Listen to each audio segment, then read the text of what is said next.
O continente americano foi um dos últimos a registrar casos de Covid-19 e hoje é o mais afetado pela pandemia, com cerca de 60% dos casos a nível mundial. Na América Latina, o Brasil continua sendo o epicentro da pandemia e desde fevereiro até hoje, o nosso país acumula mais de 4.500.000 casos e 134 mil falecidos.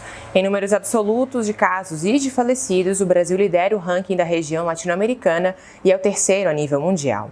Já se analisamos a taxa de mortalidade do vírus, que é a relação entre falecidos e a população, o primeiro da lista também é um país latino-americano. O Peru registra 960 mil mortes a cada 1 milhão de habitantes. Em alguns dias, chegou a manter uma média de 7 falecidos por hora. Do outro lado dessa balança, o país com o menor número de falecidos é o Uruguai, com 45 perdas. E a nação com a menor taxa de mortalidade é Cuba, com uma média de 9 falecidos a cada grupo de 1 milhão de habitantes, segundo dados da Organização Mundial da Saúde e da Universidade Johns Hopkins. Mas quais são os motivos dessas diferenças? No caso do Brasil, a falta de medidas sanitárias adotadas nacionalmente, como a quarentena, o isolamento social, a despistagem massiva através da realização de provas e a instabilidade no comando do Ministério de Saúde são alguns dos fatores. Durante a gestão de Eduardo Pazuello, nesses últimos 4 meses, quem agora é oficialmente o ministro da Saúde, os óbitos aumentaram 10 vezes e o número de casos em 20 vezes. Nesse mesmo período, não foi só Pazuello. 25 militares, sem necessariamente ter formação específica na área, foram empossados em cargos estratégicos dentro do Ministério. E a falta de investimento em saúde é outro fator. Apesar de ser um dos únicos países do mundo com um sistema de saúde público, gratuito e universal, somente em 2020, o orçamento da saúde pública no Brasil diminuiu em 35 milhões por conta da Emenda Constitucional 95, aprovada ainda no governo Temer. E para completar, segundo o Tribunal de Contas da União, apenas 29% dos fundos emergenciais aprovados para atender a pandemia foram utilizados.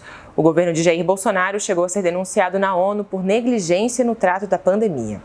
E justamente por esse descontrole, o Brasil se tornou o laboratório perfeito para pesquisa científica sobre o vírus SARS-CoV-2.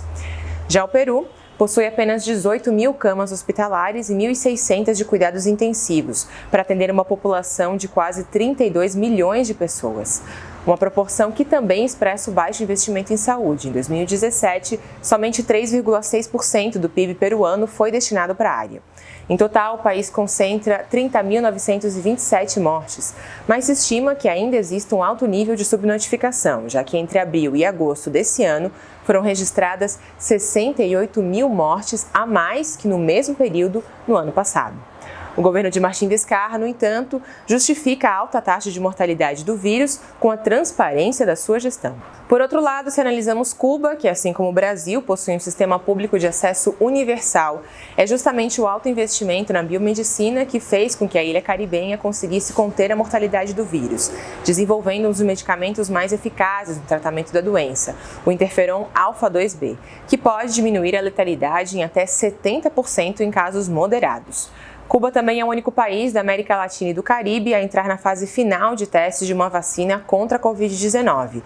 A soberana ONU deve começar a ser distribuída em janeiro. E também as medidas preventivas adotadas logo no início da pandemia, como a quarentena a nível nacional e o acompanhamento diário dos casos, fez com que a nação mantenha essa taxa de 0,95 de letalidade. Enquanto o Uruguai, que registra o menor número absoluto de mortes, é um país pequeno, com apenas 3.700.000 habitantes, uma população equivalente ao estado do Alagoas, por exemplo.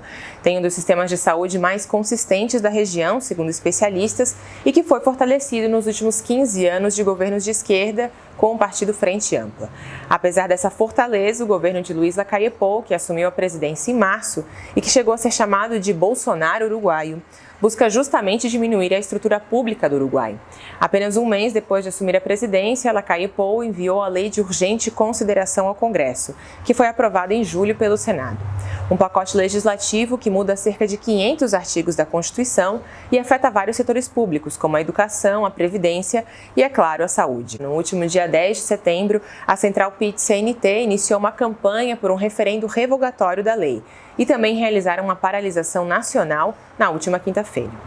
Assim, o governo conservador uruguaio, apesar de contar com bons índices durante a pandemia, vai na contramão do que apontam os dados confrontados, de que o fator determinante para o sucesso na contenção da mortalidade da maior pandemia do século é um sistema de saúde público fortalecido.